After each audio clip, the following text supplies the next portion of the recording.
నా విషయంకి వద్దాం. నేను ఏదైనా మీ విషయంలో తప్పు చేశాను అనుకో, తిట్టచ్చు లేదా కొట్టచ్చు. కొంచెం గట్టిగా కొట్టి నన్ను చంపేసావని అనుకుందాం మీరు. అప్పుడు మీరేమవుతారు? నేరస్తుడు అవుతాం. అంటే నీ కోపం ఎంత ఉండాలో అంతే ఉండాలి. అంతకు మించి కొంచెం ఎక్కువ అయితే నువ్వు జైల్లో ఉంటావు అని అర్థం. రైట్. నీ ఎమోషన్ ఏదైతే ఉందో ఆ ఎమోషను 100% కరెక్ట్. Emotion right. నీ విషయంలో నేను చేయకూడని పని చేశాను, నీకు కోపం వచ్చింది, నువ్వు తిట్టావు కొట్టావు, 100% కరెక్ట్. కానీ కొంచెం శృతి మించింది అనుకో, ఎక్కడుంటావు నువ్వు? జైల్లో ఉండాల్సిందే, నేరస్తుడుగా ఉండాల్సిందే. ఇది కూడా మనం ఈ భూమి మీద పెట్టుకున్నటువంటి రూల్. అది ఒక పోలీసు వ్యవస్థను పెట్టుకున్నాం, రక్షణ వ్యవస్థను పెట్టుకున్నాం, న్యాయశాస్త్రం అని పెట్టుకున్నాం. దాని రూల్స్ రెగ్యులేషన్స్ దానికి ఉన్నాయి. ఎన్నో శాస్త్రాలు ఉన్నాయి అట్లా ఈ భూమి మీద. దాంట్లో న్యాయశాస్త్రం అనేది ఒకటి. Right. Game of life. Game అంటే గేమ్ రూల్స్, అంటే గేమ్స్కి కొన్ని రూల్స్ ఉన్నాయి, శాస్త్రాలకి కొన్ని కూడా నిబంధనలు ఉన్నాయి. భూమి మీద మనం పుట్టి మనం ఏర్పాటు చేసుకున్నటువంటి గేమ్స్, మనం ఏర్పాటు చేసుకున్నటువంటి శాస్త్రాలు, ఇవన్నీ మనం పుట్టేటప్పుడు, పుట్టడానికి కారణం అయినప్పుడు, మనకంటూ ఈ జీవితం పట్ల ఇది ఒక గేమ్ అయినప్పుడు దీనికి రూల్స్ రెగ్యులేషన్స్ ఉంటాయా ఉండవా? 100%. గేమ్ ఆఫ్ లైఫ్కి కూడా రూల్స్ ఉంటాయి. మనం పెట్టుకున్న గేమ్కే రూల్స్ ఉంటే ఆడే మనకు కూడా ఉండాలిగా. సో ఇక్కడ ఫస్ట్లో మీకు చెప్పాను ఏమని, మనుషులు 2 రకాలు అని. ఇప్పుడు ఆ పాయింట్కి వద్దాం. రైట్, చెప్పండి. ఇక్కడ ఏంటంటే ఈ భూమి మీద మానవ జన్మను తీసుకున్నప్పుడు ఆ మనిషికి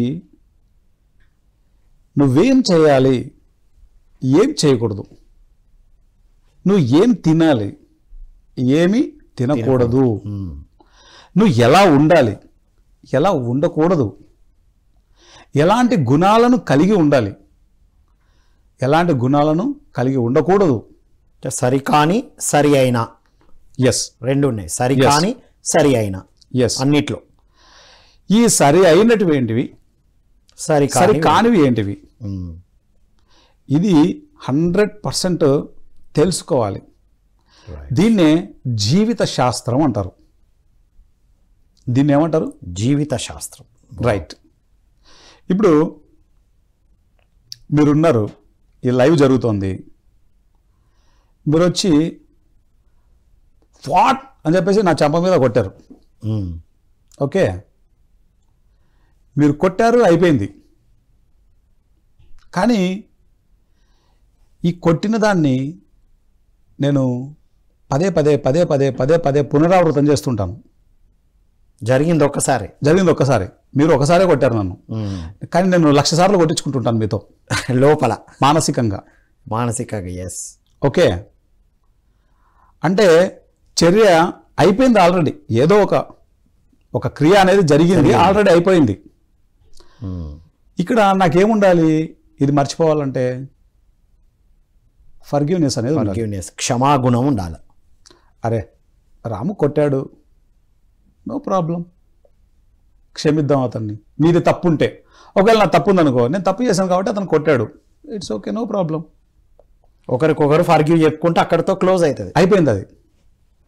కానీ ఇది చేయకపోవడం వల్ల రాయలసీమలో కొన్ని తరాలు కక్షలు కార్పణ్యాలతో ఒకళ్ళకొకళ్ళు హింసాత్మకంగా చంపుకున్నారు. జనరేషన్ రాయలసీమ అనేది ఫ్యాక్షనిజంకి ప్యాషన్ అయిపోయింది ఒకప్పుడు.